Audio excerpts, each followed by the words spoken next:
I'm not taking investment and I'm not answering to anyone in the Western world. And I don't really care.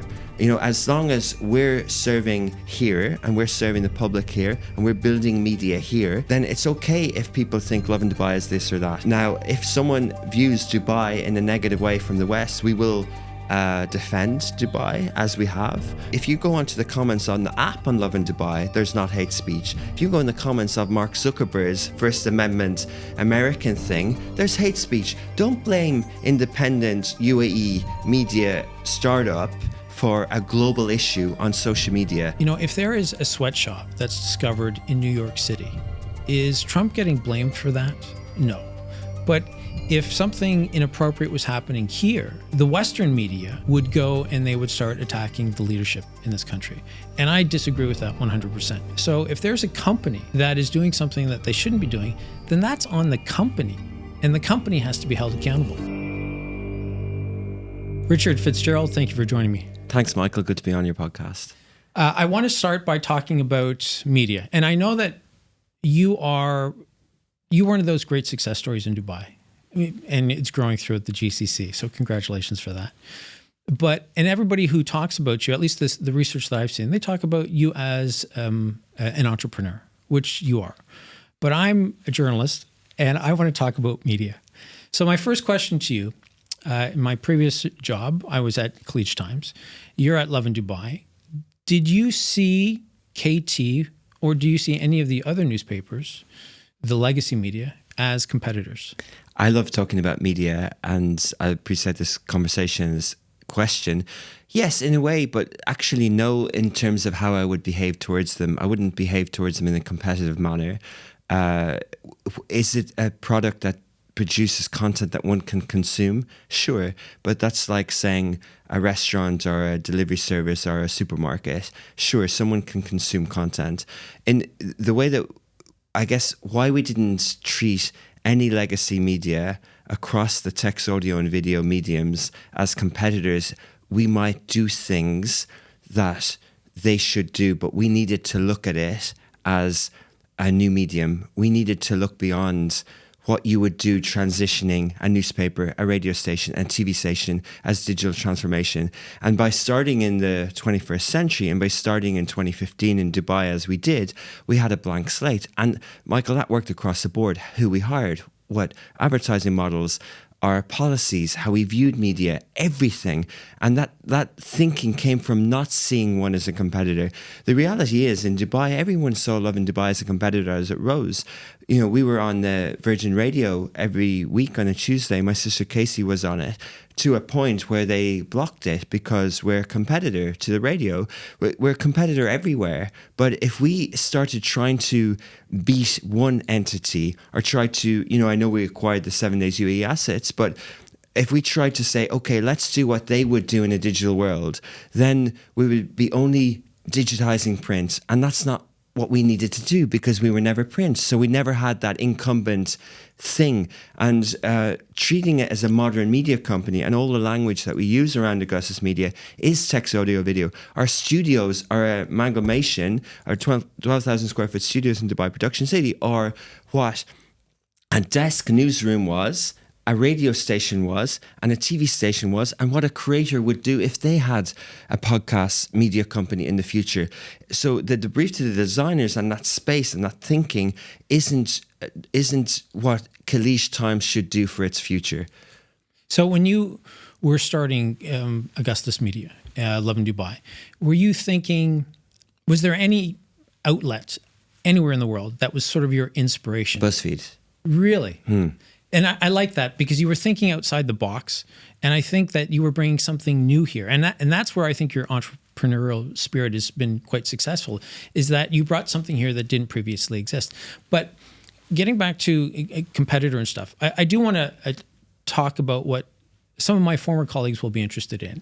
And I don't want to put you too much on the spot, but I'm going to put you on the spot. You're a journalist. When you would lift content from, say, Khaleej Times, and you wouldn't attribute it, what was the thinking? Like, what's the editorial strategy there? Yeah. Okay. Well, we should if we've lifted from Kalish Times. I don't think that's the strategy. I don't think we ever did that intentionally, or at least that wasn't the direction. The thinking is that we're all publishers now, and the job is to curate rather than create. And there's many modern media companies who purposely link out to other titles and etc. and they don't do original. I don't believe in the unit economics around original content online in UAE right now. I also don't necessarily think that it's reflective of how social media has evolved, plus the terms of service of platforms. If one publishes on a social media platform, I don't think they really understand that that can be embedded in a news article, and they want to be credited, but they only want to be credited out of courtesy, not legally. You know, if it's public, if it's not private, if it's on a private Facebook group, it can't be posted. If it's on a public platform, it's on the internet. And, you know, and that's one level. Second thing is, if I'm making money from that content, then that's unfair. But if I'm not directly making money from that content, indirectly, but then, you know, how Lot Bible do it is they pay 50 quid because they're making most of their money, a lot of money from Facebook, from the views on the back of that. We weren't. So the thinking, going back to the point is, we were limited on resources. We had journalists, we had shift work, right? We still do. And they would be asked to attend press conferences, and they would say, I need to go down and do a Vox Pop, or go to a concert. I'd say, no. Stay at your desk. There are 30,000 mobile phones at Ed Sheeran. Curate. Go on to Instagram Places, pick the best videos and post that. Make sense of the fragmented media. Okay, there's a trend every day, and 50 influencers are doing something today. We see this anime manga style today, right? Well, how do Lovin Dubai do it? Do we create our own manga for Lovin Dubai? Of course we don't. That's vanity. That's us thinking that we need to create social media content. We never write about, we don't use the word we. All our competitors in UAE on the What's On and Timeout say we think. We never do that. Stop thinking about yourself. Think about the user. Sorry to interrupt you there, but I would think that they do it, again, because we didn't either, but I think that they would do it to sort of, and it's an outdated approach. I think it's old school. It is. Because we're of the people, and they want to project that. Say you. Agreed. But I also think that, so this brings up an interesting idea. Do your guys think that they're journalists because of the curating? They have journalism degrees. So they have journalism degrees, but do they practice, and maybe they practice a form of journalism by the curating. Yes. But do they ever come to you and say, I want to start doing some original content? Perhaps, but in some way, this line of this term and framing, and I'm guilty of it, around original content needs to evolve, because, you know, why isn't it original if we're still shaping the perception in the UAE around this anime? We're still curating it. It is original in a different form. Are we making it ourselves? No, but then they're using an app to create an anime of themselves. So it's just a definition of it. I just think that, you know, if I need to make sense of it, what does Perplexity do? If I type in and say, what's happening in the Middle East today, Perplexity will give me a perception, right? So it's answers, but what media, we have a lens. Our lens is Lovin Life and Lovin Dubai, and it's proud of where we're from. We're trying to make sense of the zeitgeist every day of the city in our original lens. Is it curated in terms of assets and things on the internet? Yes, it is. Are we going down in Voxboxing with our camera crew and interviewing 5 people? No, we're not. But in a sense, that interview has already been done. We're just packaging it together. Could and would we do more opinions and more originals? Potentially, and we have done. You know, there are journalist articles all over our website all the time, and we have a 30-40 minute show every day, the Lovin Dubai show, where they give their opinions that is of the day, you know, our newsletter. So I think you know, in the sense of the pride of creating original content and doing that long form piece that monetizes in a different way, do we do that? No. At the weekend I read the Financial Times. I read a brilliant piece today about what's happening in Europe and Russia around the radio free, you know, stop a US aid. That for me, what the Financial Times put together, that 1,000-word piece, if not more, I pay, and I see value in that. Do I see a future of where we have a broadsheet in the future whether it was Kalish Times or Gulf News, or I had the idea of creating a title called The Arabian. You know, Rupert Murdoch, in each country he goes to, he has The Sun and The Times in the UK. In the US, he has New York Post and Wall Street Journal. And I see Lovin Dubai in as The Sun, as the tabloid, as TMZ, as Lad Bible, as, you know, this sort of vibe, but doing it without, when Daily Mail was created in 1905 or so, it's the same purpose, but we're doing it in a mobile era, and we're doing it where there is citizen journalism, as in everyone's a creator, so you're doing it in a different environment, and people have already seen the posts that you're doing. So being a tabloid in that era has to evolve. But moving on to something that I think is also, I don't know if it causes you any consternation or not. I see it sometimes almost as a sport, which is the comments that Lovin Dubai, specifically on Instagram, gets. Does that bother you or the team? It's almost like people love to hate certain posts. What are your thoughts?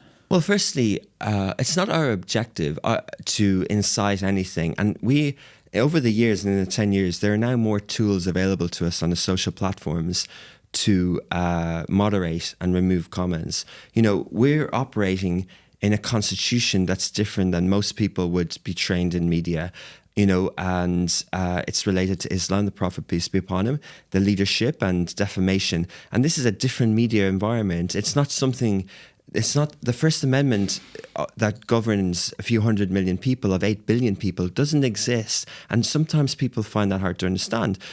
So media here is very new. As you know, I know you're a student of it, but if you go back to the dates of when the printing presses arrived in the different countries in the region, it's very new. And the media laws are very new.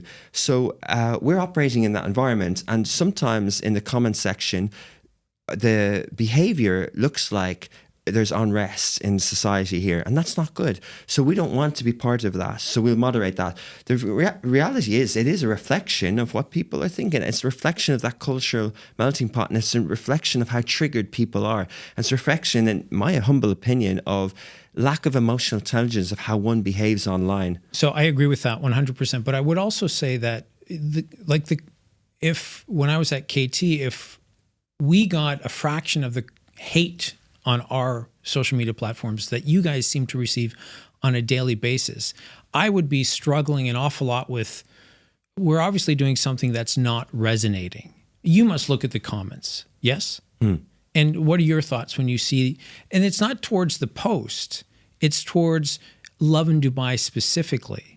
Yeah, look, I guess there is some, I'd counter and say it's not actually the majority. No, not the majority, but there is a significant. There's a significant, and it's evident, not denying it, but there is a lot of love for a lot of the viral content. Yes, 100%. I don't believe in if it bleeds, it leads. I don't. We lead with positive stuff. Even on our business channel, we had, you know, people want to do investigative journalism in business. We removed that journalism. We create inspiring content on Smashy Business. Lovin is inspiring content. It's supposed to tell us stories, and that's Augustus' mission across the region. Are we doing something wrong? To a point, sometimes we trigger, but to a point, do our journalists have mental health issues sometimes over how they trigger? Yes, to a point, and I have to protect, and I have to watch that. You know, do people hate and love Dubai? Yes, but to a point they do, but we let it go. There are so many influencers, Michael, who get hate and remove the post all the time because they're protecting their brand. And in Kalish Times or elsewhere, and I don't know, but I do think that the powers that be would screenshot in these entities and would say, remove that, we're getting too much hate. It'll affect advertising. We don't hide from that. It's not about us. If we're getting hate, we'll own up to it, and we never delete hate on Lovin Dubai. We might, if the entities say there's toxic stuff here that's causing unrest, there's hate speech against people, we'll remove that. We don't want hate speech against ethnicities or anything. But if it's hate on Lovin Dubai, free reign, off you go.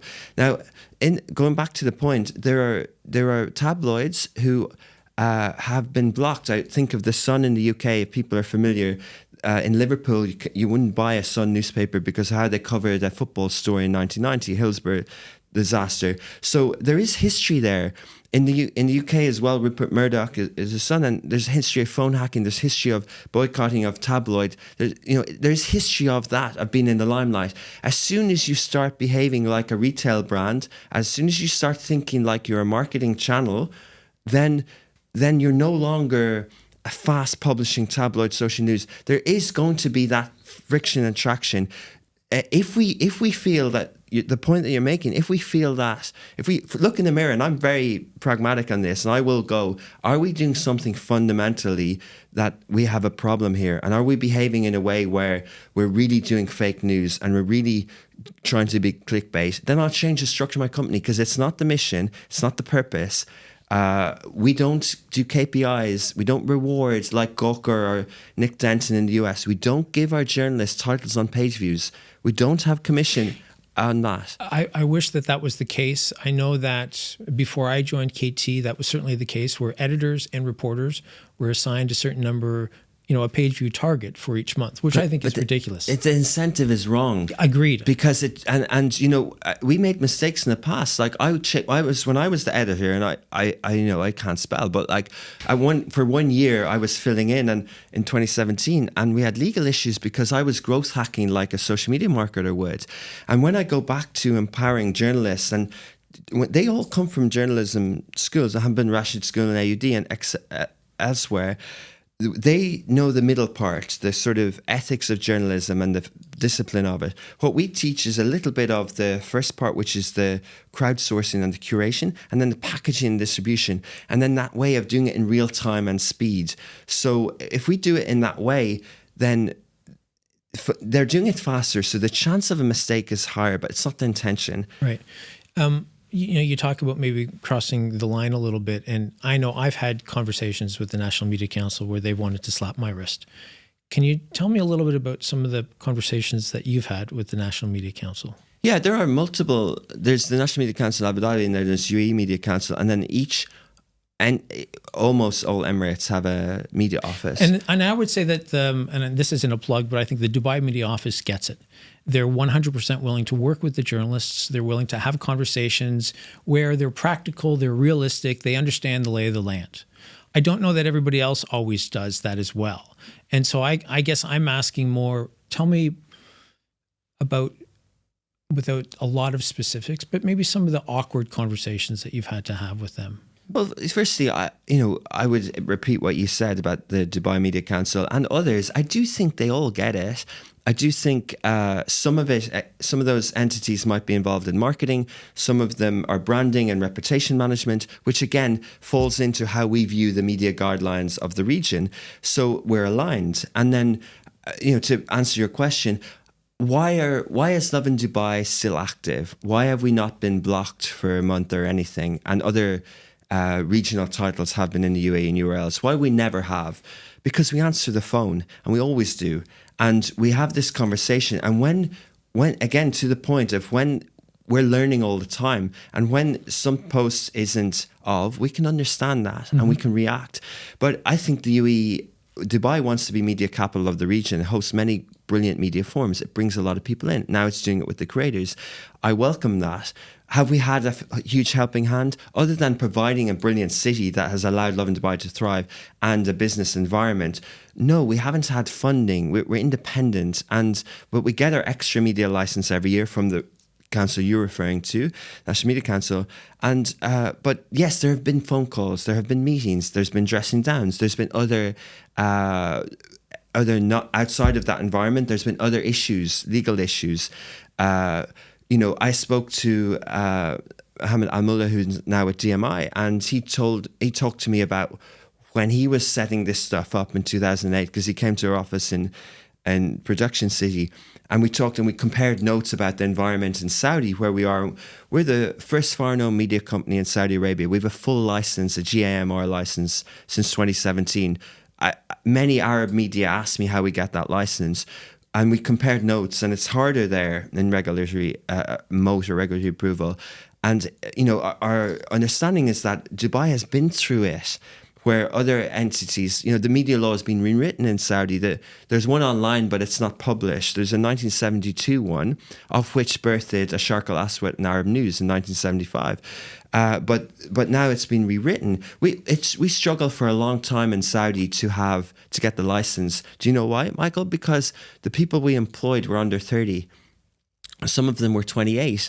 But the rule needed, like the US presidency, needs to be over 35. But the rule said you can't have a national news entity without a journalist over 30. So you have to be a blog, but then they can't regulate. And then they have to rewrite this stuff. So it is a bit of growing this. And some of it, again, to answer the question, some of my view on this stuff is over the years, I would say, hey, if you go onto the comments on the app on Lovin Dubai, there's not hate speech. If you go in the comments of Mark Zuckerberg's First Amendment American thing, there's hate speech. Don't blame independent UAE media startup for a global issue on social media. Right? Yes, we're part of it, and I'm not deferring, but everyone is, I think some of this stuff is a modern Gulf state, which is amazing, is coming to terms and embracing and not blocking the internet and not blocking social media. And it's coming to terms with the speed of it like the US has. And I'll elaborate on this point. Sometimes I saw journalists removed from positions in the UAE for how they covered laborers or gig workers. And we've seen some stuff that Vice have done over the years. We never did those hard-hitting stuff because we were never attacking the UAE, because the gig economy, that issue is a global regulatory issue that Lyft and Uber fighting LA over. It's not a Dubai problem, right? So how did we show empathy to Kareem captains over the years? Thousands of articles on Lovin Dubai and videos showing that emotion of leaving water at the thing. So again, we're not activists. We're not activists. I agree with you. Sorry to interrupt you again, but I would say that the act, and I'm like you. I've been here a long time, and I believe in the UAE. Do they get it right all the time? No, but they make such an honest effort to do so for the most part. But I also think that they're willing to. And it's interesting, you had said this expression, you said, you pick up the phone. And I think when you're talking to the National Media Council, that's one of the things where you can't stick your head in the sand. You're going to have to engage with them. And sometimes, you're going to have to take a slap on the wrist. And sometimes there are other things that might have to happen as a result. And I get that. I understand it. In the heat of the moment, it can be incredibly frustrating, of course, especially when you're trying to, inspire a team to help them to produce more and more content. But when you're talking about some of the labor issues, right? And that can be a tricky conversation in the UAE. I think what people have to understand is that, and this is where it gets a little bit tricky, so I'll have to be careful. But, if there is a sweatshop that's discovered in New York City, is Trump getting blamed for that? No. But if something inappropriate was happening here, the Western media would go and they would start attacking the leadership in this country. And I disagree with that 100%. And from the conversations I have, leadership have always talked about, we believe in a capitalist society. So if there's a company that is doing something that they shouldn't be doing, then that's on the company. And the company has to be held accountable. And in the UAE, I think that the laws are in place to punish people when they break the law. Traditionally, though, it's been the enforcement, right? Like when we got here, you could pretty much drive on Sheikh Zayed Road at any speed. And then the cameras were there. And then people were being flashed. And then, there were the black point system. And people then had to be in a situation where they actually had to enforce the law when it was being broken. And as you can see, I can sort of go on these sorts of conversations for a long time. But when I guess my question to you is, what do you say to those people who compare the UAE today to New York today when we're in very different worlds? Yeah, I know we started talking this conversation about, the media laws and the governance from a leadership and country and emirate point of view, but a lot of this is the private sector. When I'm answering this, most of our issues are with Corpcom's private sector. Those companies, those utility apps that are dealing with regulatory, the issue isn't with the media council. The issue is with the private sector per se. The learnings I've had about defamation would surprise many people. If we're covering the weather, people might think Dubai mightn't be happy with bad weather, but actually it's that building that has the waving sort of advertisement that's falling off it, a derelict building. The owner will say, "You're harming me," of filling that with rent in 15 years' time when it's finished. So this sort of stuff, this defamation part, which is why I phrased it as the three sort of media pillars that we look at, and that a lot to do is the private sector. But yeah, about the Western view and about, I'm going to be blunt, I don't care, and I think the world is unipolar, it's multipolar now. My mission of Augustus Media is to be the modern media company of choice in the Middle East and North Africa. I'm not taking investment, and I'm not answering to anyone in the Western world, and I don't really care. As long as we're serving here and we're serving the public here and we're building media here, then it's okay if people think Lovin Dubai is this or that. Now, if someone views Dubai in a negative way from the West, we will defend Dubai, as we have over the years. When journalists come in and fly out and write concrete journal, we'll say, "Stay a week, please," or something in a more toned way. But and I think there are going to be different views. But again, Lovin Dubai particularly uses acronyms that residents know. We're not a tourism platform per se. This might harm tourism budgets, but we're not speaking to the world. And yes, we have that responsibility that people will see we're speaking on behalf of Dubai, but we're speaking as a local news outlet would. It's a national carrier. Yeah, sorry, I agree with that. I think that for me, in the time that I've been here, I've always believed in the local news. And back home, we believe in local news. So why don't we believe in local news when we're here? And it's one of the issues that I've struggled with over the years, where I've always fought for the strength of local news.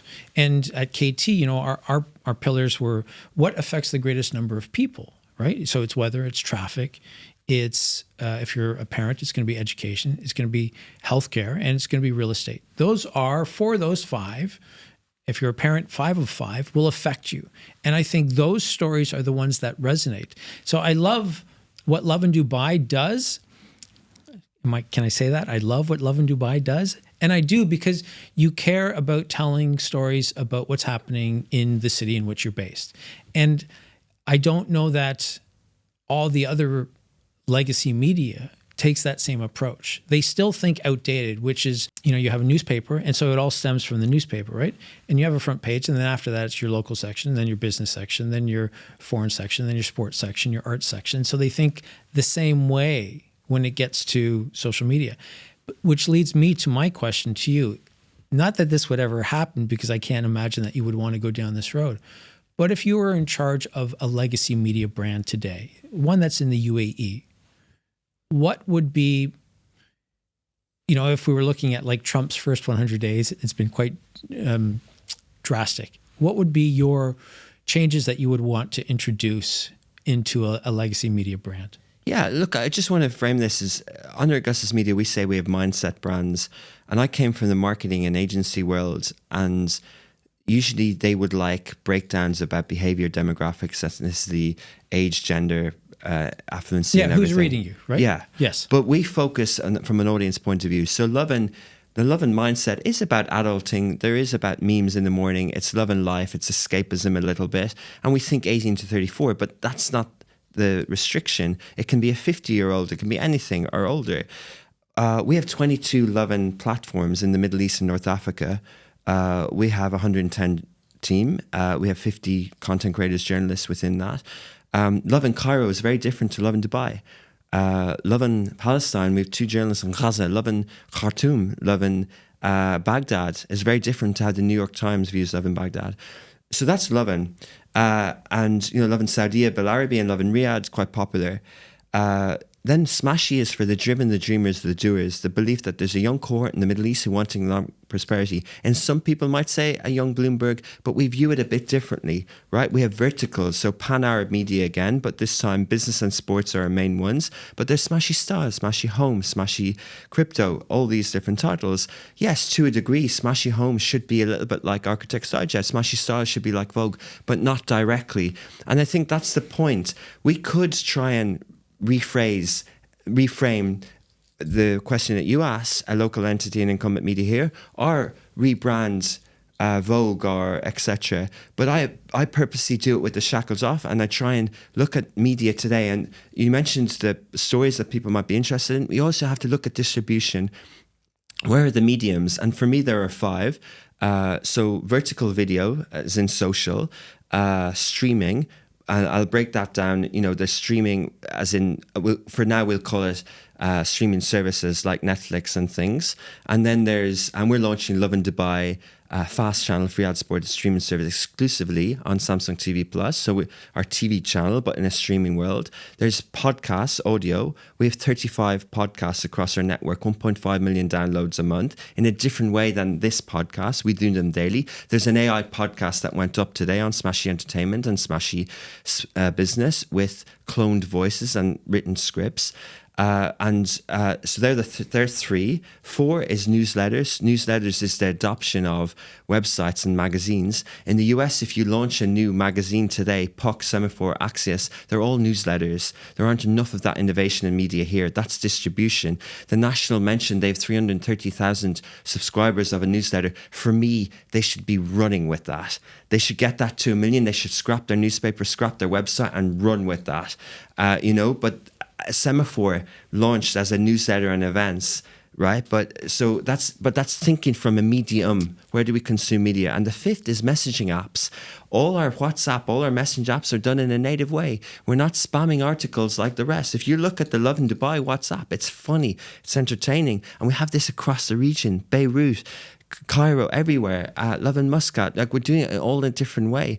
Messaging apps like WhatsApp messaging app and Telegram is a medium. So I would think of it as mediums, as distribution, and then as one. But then, what's your lens? Who do you stand for? What are you trying to achieve? What does Kalish Times or the National or Dubai Media One TV stand for? And why have we not bought many sports rights on Smashy? Because I don't think we're a streaming service. I think we're a content platform. I described it as a driven dreamers doers. If I start buying shows, then I'm licensing content, then I'm a tech play. I'm like Netflix. But I want to create inspiring stories. I want to be more like Disney. I only have my content on my app that I create. So it's going to be a longer play, and it's harder, but it's what we it's how we'll control the narrative and control the media lens and be responsible for what we do. Right. So you had brought up something really interesting about AI. And unlike, again, I'm going to say legacy media, you seem comfortable leaning into it, trying to learn about it. How can I use it to my advantage? What are some of the challenges that you're seeing using AI in media? Yeah, and again, why wouldn't I be comfortable with it? Because again, I'll stop you there and I'll say, because around the world, newsrooms are struggling with AI, how you use it, when you use it, and how and when you declare to your reader that you've used it. Because I think that, it's a relationship that you have with your reader or your follower. And I think that. But Michael, this is innovation. This is technology. Yes, I agree. But you still, and I agree that you have to lean into it, just like you're doing. But the challenge is, when do you let people know that you're leaning into it? Did Walt Disney let people know that he was using cameras instead of animation? But that's different. And color instead of... Why? Because I think that I think you can suspend your sense of disbelief when you're watching something that Disney's producing. I don't think that you want readers to guess at how something is being produced when they're trying to decide is my real estate, is the cost of my rent going to go up or not? What is it that the government is saying when they say this? What does that really mean? Because we know the government will put out a statement that is not the most clear, and you'll need editors to sort of dig into it and to try and rewrite it so that consumers can understand Facilitated by technology. Absolutely. But so again, what are the challenges that you see though when it comes to, or do you see any challenges when it comes to AI and that relationship? Of course I do, but I don't want to spend too much time talking about it because you have to embrace it. And I think some of the challenges that you're referring to is the problem of our ecosystem, of our media. It's why journalists now work in comms. Like marketing, the 4 Ps is a different discipline. If you study 4 years of marketing, 4 years of journalism, your brain is wired differently, and there are no jobs in journalism. So all the good journalists are PR comms here. We know this, and we need to care about our industry. We need to care about media. We need to look at the economics of it. We need to work on it, and we have to embrace technologies. And, so yes, there are things there, but our content is labeled, especially on the website, but it's labeled by the journalist's name. Their name is against that. If they proofread it with an AI, or if they facilitate it, then that's okay. Now, and you don't think that they need to declare to the reader that they did it or didn't? Well, it depends. It depends to a degree. I thought the industry would be declaring more than it is. It looks like it's not. And so you think the industry in the UAE or the industry globally? Globally, I thought, the platforms started tagging things with AI. Meta did. Now they've stopped to a degree. And it's because it's so blurred, and it's because it's so fragmented, it's so evolved. If I'm writing you a WhatsApp message and I get it right with Grok or ChatGPT to say something impressive to you, should the AI declare it, or should I declare it? So going back to the point of why I don't think the point about Walt Disney is important or not, because did a journalist declare that they were using a typewriter or not? If it's speeding things up, and for me, this is speeding things up to a degree, right? But then, am I an AI platform? No. And if I become in perplexity, then I need to answer those questions. But I'm fundamentally saying that everything that we do, Richard Fitzgerald and our journalists are responsible for, and that's on us. So we're declaring that we wrote it. If we're facilitated or not, that's up to the platform of where it's distributed on.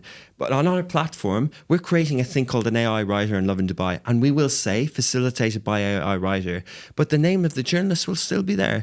But going back to the point, I'm making content with journalists. If it's done in a digital way and it's facilitated by that, I remember saying it, I think 5-6 years ago. I'm not a technologist, but it was at a media forum in the Palm, and I said from the crowd that we're going to have articles written by AI, and the journalist on the panel, the moderator, God forbids, hopefully the day will never come. Does that person have a job now? Probably not. And I say that in a sort of aggressive way because we need that wake-up call. We need... But then, can't you see, though, that the downside for our industry is that if that's the case, then there are going to be even fewer jobs in journalism? I totally disagree. Media has always fragmented. I have a keynote that I prepared on the future of media with AI, and Michael, I asked myself this question since November 2022 because I was wondering. I think we're in 3 worlds here in media. I think we're in a content creator world. They're not going away. Yes, there will be AI content creators, but content creators live in the world in the future for the next 100 years. Then there's a facilitated AI world, and then there's a pure AI world. I think I will be watching a movie on Netflix that's 100% AI created. But that's very different than reading a story that's happening in your community. And the reason I say that is because... But all 3 will exist. But there'll be less... So... I know this, the last session for the Federal National Council, the UAE's consultative body, we were the only news outlet, Cleach Times, that sent a reporter to cover the FNC. And that, you can't send AI to do that. And I think what happens is that there's a shift where outlets are chasing page views. In your case, maybe page views aren't as important. Maybe it's more about followers, and it was for us as well. But what happens is that you end up producing content that's geared towards what readers want to be entertained, rather than a news organization taking the initiative and saying, this is an important issue that needs to be discussed and everybody needs to know about it, and nobody else is covering it, and AI won't be able to cover it. Or am I sounding like an old school kind of guy? There's 2 points there. Who determines what needs to be covered? Because this is one of my fundamental issues, that some journalists think that the role of media is to hold people to the account. No, it's not. In my view, the law does that. But I think you're also underestimating how good AI will become to a degree. And then, but also that this stuff will be covered. Why? Because there's more and more content. It just will be covered in a different way, by different ways. So you think, like citizen journalism, somebody, and of course anybody can go to the FNC sessions, you think somebody would go there and cover it as a content creator? Well, it depends on how you want it to be covered. If it's an impartial First Amendment Western way, probably not. Is that the right way for the world? In my view, in a multipolar world, no. And but yes, I do believe there'll be more and more content. There'll be more and more access to things. All video calls now are done by AI notes, where I would be handwriting. So this stuff becomes more and more accessible. There's data around it. AI will then feed this stuff back. You know, in a Corona world, we were amazed by Zoom. Now those meetings will be AI notes created that there'll be an archive of. Should every journalist in the world use it to bash on the UAE? No, they shouldn't, because they should behave under the media guidelines and laws. But no, I do think there's going to be more and more content, and I don't think it's going to eat.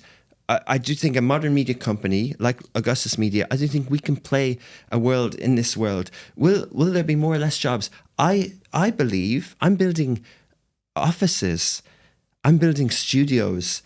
I have a 12,000 square foot studios that I spent a lot of money on, over $1 million on fit out. I'm going to buy a factory in Egypt that I can fit 200 or 300 people to tackle and to create content in streaming and media with AI across the region over the next 50 years for 22 Arab League, Arabic speaking countries, 350 to 500 million people, with AI that will be consumed across the world with language agnostic. But we're going to do it with more people, with more technology, with more volume. We have 250 social media channels. We want 500 more, and podcasts and newsletters. So more. And in that world, will things be? Will we be able to fill a gap where I wish we could fill right now? Yes, because at the same time of creating more content, I'm also investing in economics and commercial and data and other things. So at the moment, this morning I got a Smashy Business newsletter at 6:30 in the morning, like every day of the week. It was good. Is it enough to make me understand the business geopolitics in Saudi? Not enough. Do I want Augustus Media to fill that gap in terms of business, what's happening with consultancy or what's happening with media? Yes. And will I do that under the media guidelines in the region? Yes, in time. Will it be like Weekend with FT? I don't know. Am I going to license and buy? If one of the entities in the UAE are struggling, will we try and acquire the Khalij Times and do it like Rupert Murdoch would do with Wall Street Journal? Mumkin, maybe, perhaps. But also maybe things evolve. Maybe our consumer media becomes more. Yeah. Richard Fitzgerald from Strength to Strength, thank you for joining me today. Thanks a lot, Michael.